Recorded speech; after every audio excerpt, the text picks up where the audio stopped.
G'day guys, Ben and Simon from Pumped on Property here, just on our way down to Brisbane to check out a place. Now, I got an incredible email a couple of days ago from Kim. She was basically saying, Ben, I'm looking to buy a property this year. I'm not sure if I should buy a place to live in first or if I should buy an investment first. A lot of you guys would have been having similar thoughts.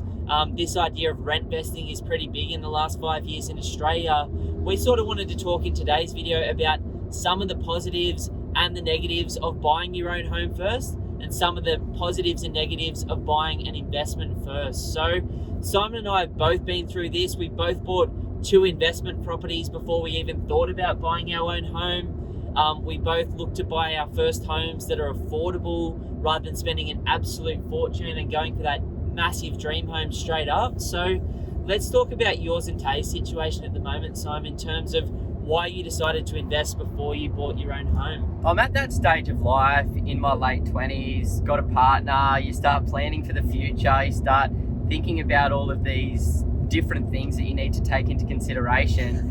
And, you know, she's super cool, like with the fact that I've chosen investing over our own home first, which is an absolute blessing in disguise. But I've got so many friends who aren't in that fortunate situation where partners put pressure on them to buy like that big beautiful home or whatever. Exactly, you know, get into that home because it's like a stamp of approval from the community, from society, from your mum and dad, from your in-laws, you know what I mean? But for me, I really wanted to enjoy the lifestyle that I had, which was live close to the beach, live close to coffee shops, restaurants, things like that.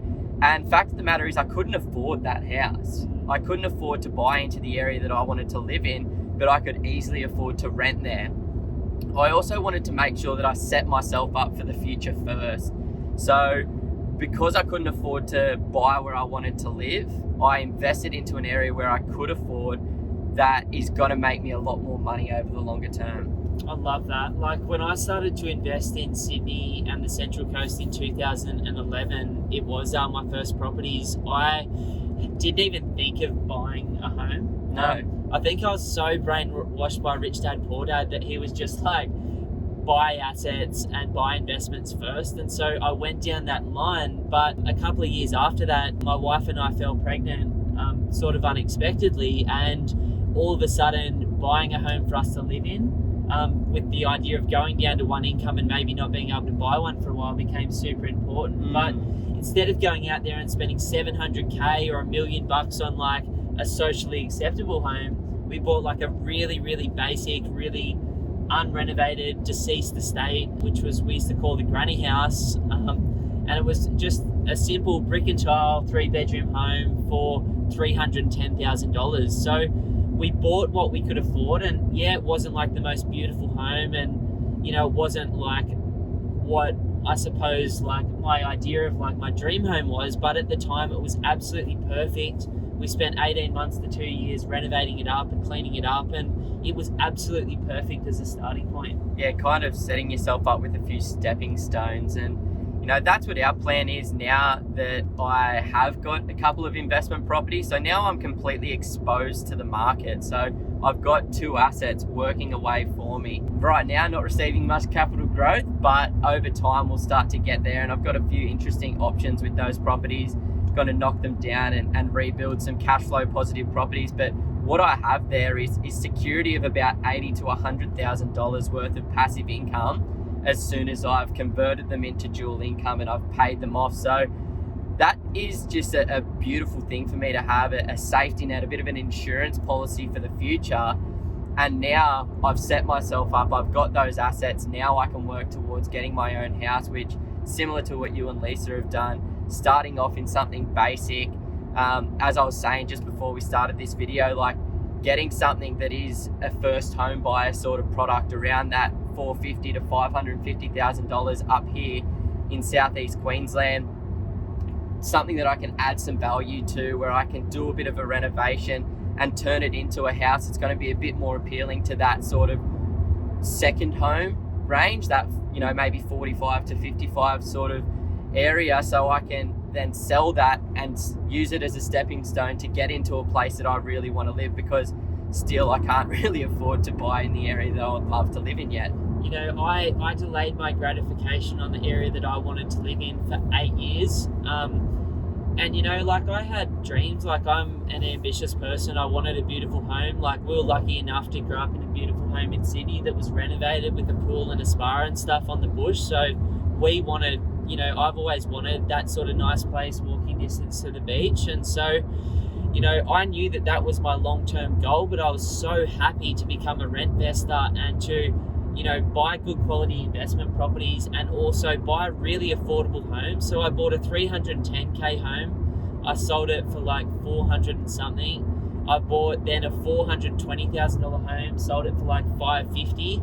I bought a $750,000 home, and then I sold it for 875k. And it might not sound like a lot, but every time you're making that $100,000 to $200,000 tax free, that's creating a bigger deposit for the home that you actually want. So instead of going out and buying $1 million property and having $1 million of debt and feeling sick every night and feeling stuck, I was able to use that money that I slowly accumulated over 8 or 10 years to pay off a big deposit on that home. So I was moving into $1 million property on the beach, but I was only moving in with $500,000 of debt, which made me feel a lot more better and was a lot more manageable for my family. And so there's not just one way to do this. And I think what would be good would be to do sort of the pros and cons of buying your own home first versus the pros and cons of investing, so that people can really sit there with a piece of paper and really nut this out for themselves, because your situation's completely different than mine and Simon's. And as long as you're not going all in on your dream home and getting into massive debt that's going to stop you actually buying other assets, I've got no qualms with going for the dream home or the nice home first. It's just, I don't want you to go for that and that's the only thing you get to do for the next 15 years. And so you're 15 years further down the line of work and then taking another 15 years after that to actually set your financial freedom goals up. So instead of having to work for the next 15 years like Simon and I will and being fully financially free, you've had to work for 30 years and trade all of that extra life, maybe doing something you love or something you don't love, for like this home that actually once you've been in there for 5 years might not be as important as it is in the first year. And this is what we've been told to do. You're told to go to school, you're told to get a good education, you're told to go to uni or get a trade and then work hard and buy your home. That's what you're told to do. So it's hard to change your mindset or change your attitude towards life in general. But I think Rich Dad Poor Dad definitely helped us out with that. In order to really get to that position where you want to be in the future, like we've just talked about this before the video of how hard it can be to get out of that dream home first and how long it's going to push back your journey to financial freedom if you go for that. Because if you are looking to buy your first home and you're focusing on getting that dream home and you're spending $1 million and then you've got a mortgage of $3,000 to $4,000 per month, that's going to make it really hard to then continue saving for that next investment property, which is why Ben's saying it could push an extra 15 years onto your journey just because of that, that situation that you've put yourself into where you are just forced to pay a mortgage until you've increased your income enough that you can start looking at putting a savings deposit away for your next home. On top of that, if you buy that $1 million property and then you don't see any capital growth or anything like that for a number of years, you're not leveraging off the market and you're just continuing to be stuck in the mud and not progressing with your goals. Completely. There's a lot of people out there that bought $1 million home in Sydney in 2017. A lot of my friends, that have $1 million worth of debt, with principal, interest, plus the costs associated with holding that property. It's $60,000 a year of after-tax income just to break even. And then the marketplace over that time has come back by $150,000. You know what I mean? Like they're bought with the hope that this property is going to go up by 60 grand a year just to break even. But, we all know that that's not going to be the case moving forward. So some of the positives with buying your own home is if you're renting currently with a family and you've got a fucking landlord or a property manager coming through your place once every 3 months and giving you hell, that is a strong reason to actually buy something. If you're paying more than $550 or $600 a week in rent right now, there's a lot of markets in Australia where you can actually buy and own, and with the interest payments be in a better position financially than you would be from renting. Because interest rates are so low, you can actually own cheaper in some areas now than you can rent in them. So that's another positive. Another positive is the massive benefits that having your own home give you in terms of being able to do it up the way that you want to, in terms of it being yours, in terms of it being your special place. So I absolutely value all of those things personally. Like for me and my family, it's so nice at this stage of life to be able to have that dream home, or that home where I can set it up the way that I want to set it up. Some of the negatives associated with buying that home too early is, simply the fact that you're chewing up all of this capital on a non-tax deductible asset, meaning you don't get any tax benefit from owning that type of property. You don't get any income from that type of property, and you've got high expenses on that type of property. So for those particular reasons, if you jump into it too early, you can really come unstuck. Another reason of, a negative for me is, like Simon said, if you're got $1 million home loan right now, how many years is it going to take you to pay that off using your after-tax income? So maybe it takes you 20 years to pay it off, which is 20 years of your life you've had to trade before you can focus on redistributing that income into getting financially free. So instead of the 15-year journey to financial freedom we talk about, you're talking 30, 40, 50 years. And that to me is something that I'm not prepared to personally trade. Like a lot of people might be, but for me, I'm not. Neither am I. And it really depends on the area that you're living in as well. At the moment, there's great opportunities if you're a first home buyer in southeast Queensland or Adelaide or Perth. Anywhere outside of Sydney and Melbourne, you're basically sweet, you know what I mean? Like, if you're renting on the Central Coast for $600 a week and you can buy a place for $600,000, like for like at the moment, it's probably cheaper to own, you know what I mean? Exactly. So for us, definitely the option of focusing on the future before that instant gratification has already given me a lot of confidence as well. So focusing on having that insurance policy has just put this blanket underneath me, or this like... Knowing everything's going to be all right before you've even started your life financially is insanely powerful. Exactly. So let's look at some of the positives associated with investing first. Like, obviously that was the decision that you and I both made, and it's the decision most people that end up financially free and wealthy make first.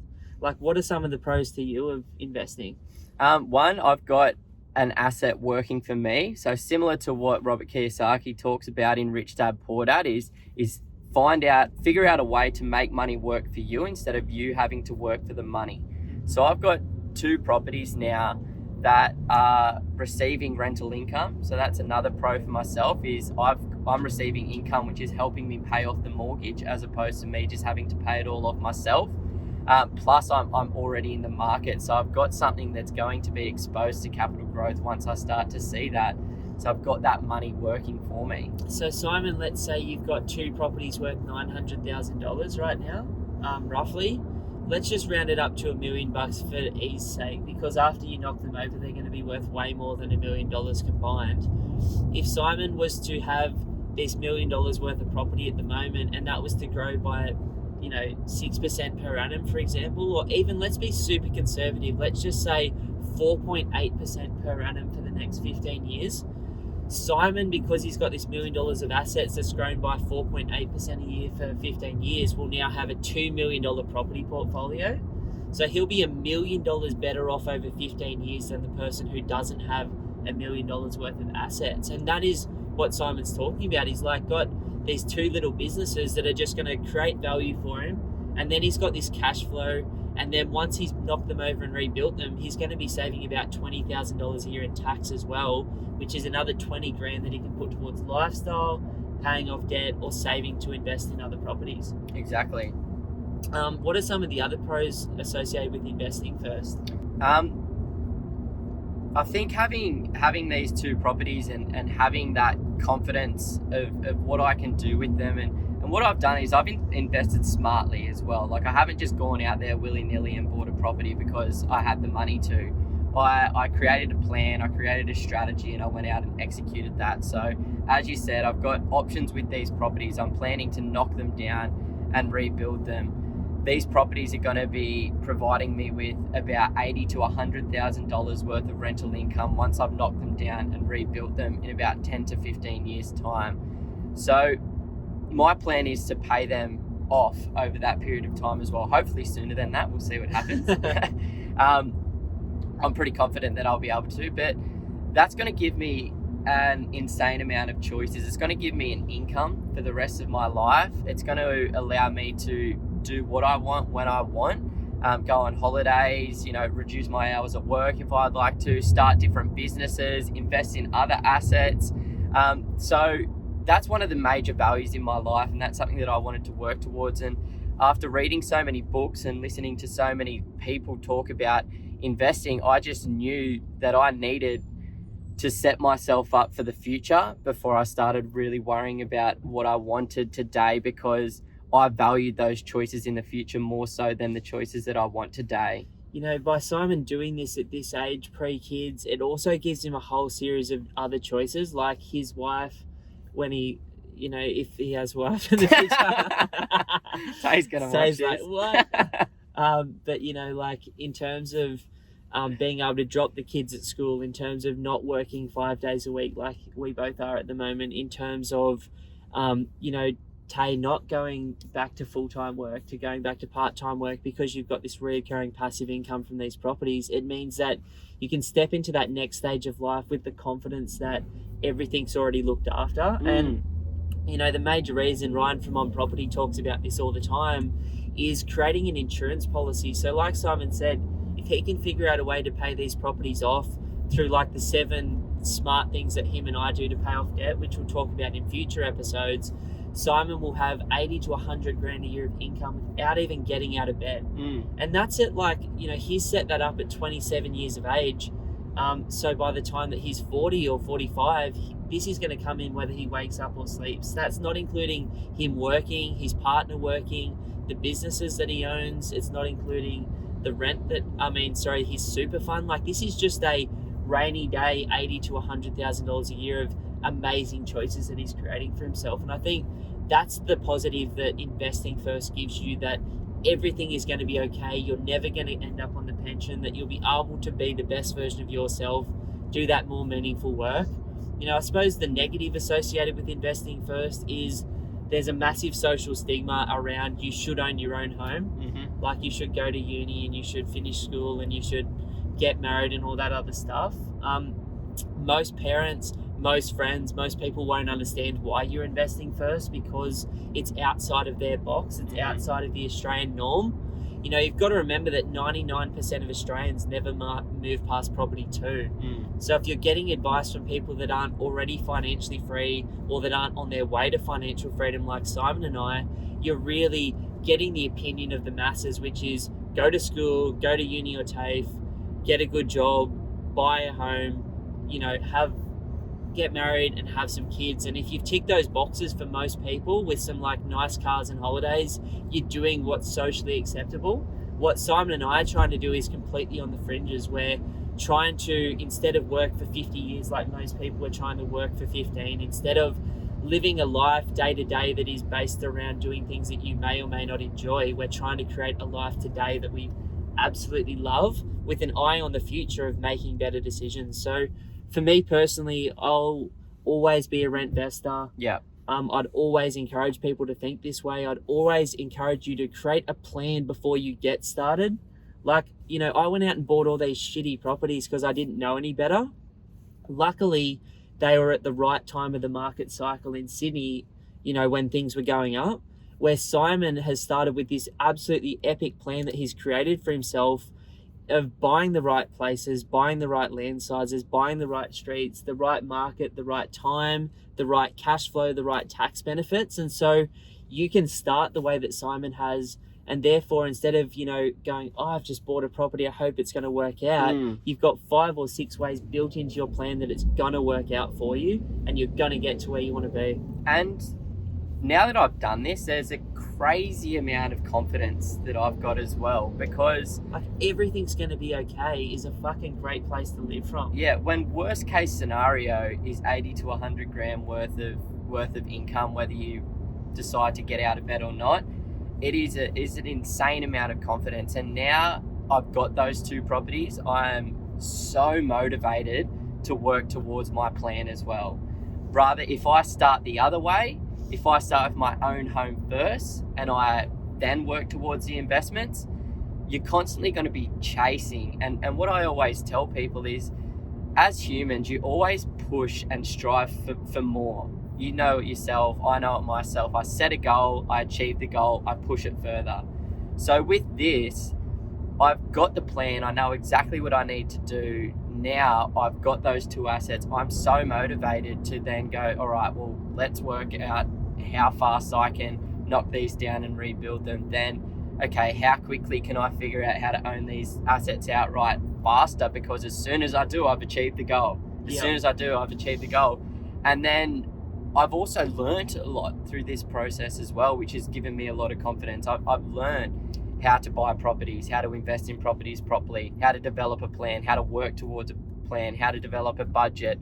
And all of these skills are really going to help me in this second half of this strategy when I am trying to add value, add cash flow, decrease the debt on the properties and own them outright. Completely. Like I really like what you're doing. I really like what I'm doing. And for people that are like, okay, I might invest first, I just want you to know that there will be a time and a place for your own home. You could just be lucky enough or smart enough to be earning really big income and just go for that dream home straight up, which is cool. I wasn't lucky enough or smart enough to figure out how to do that, so I had to slowly figure it out over 8 years. But I did decide to buy an expensive home. I did decide to renovate it and do up the backyard. And, I've spent what would have been a couple of properties owned outright of my financial freedom right now to have that, because with 3 young kids, that's so important to me at this stage of life. And, I've spent the last 2 years sorting that out. I sold 5 or 6 of my properties so that I could pay off this home. I've really just focused on my dream home because that's important to me. And now that I've got that set up, that's why we're in the car today. We're on the way to go look at a place that I just bought this morning or yesterday, which is sick. Same street as my first one. Same street. Yes, Monopoly. Get this shit sorted. There'll be some couple of red units on there houses. soon. I'm gonna knock it over and put a motel on that bad boy. Well, I think we're probably about 6 or 7 houses apart from one another, so we got to just try and accumulate all of them. You're 6 or 7 houses closer to the beach, damn it. But yeah, I want you to know that you can have it all. I love what Michelle Obama said in her book that I read last year, which is you can have everything you want, just not always at the same time. And so I get that now. I didn't get that when I was just getting started because I wanted to be rich, I wanted my own home, and I wanted passive income in the same year. And it's like I just went for it all, and it obviously didn't work out that way. It takes a bit longer than you think, but I promise you, whether you invest first or go for your own home first, just keep an investment mindset on, keep working towards your plan, and it will work out with the right strategy and the right steps in place. Definitely. Just looking out the window as we're driving past, this old school Valiant just drove past. I'm like, fuck, that guy's living the Lincoln Lawyer life. We're in the back of my VW Jetta at the moment, which is still fully sick. But yeah. Thanks so much for watching today, guys. Really exciting times ahead for everybody. And I think, as Ben said, the first step is create that plan and definitely make sure that you've got multiple things going on up there and not just focus on buying your own home and maybe just looking at a few different ways to achieve a passive income and achieve financial freedom, because it's so important. Absolutely. Appreciate it, guys. Please subscribe, please thumbs up, follow us on Instagram, on our podcast, and check us out on Facebook. We wish you guys all the best this year, and whichever way you go, taking action over the next 30 years is going to be so much better for you than not doing anything. We wish you all the best and stay safe in this market.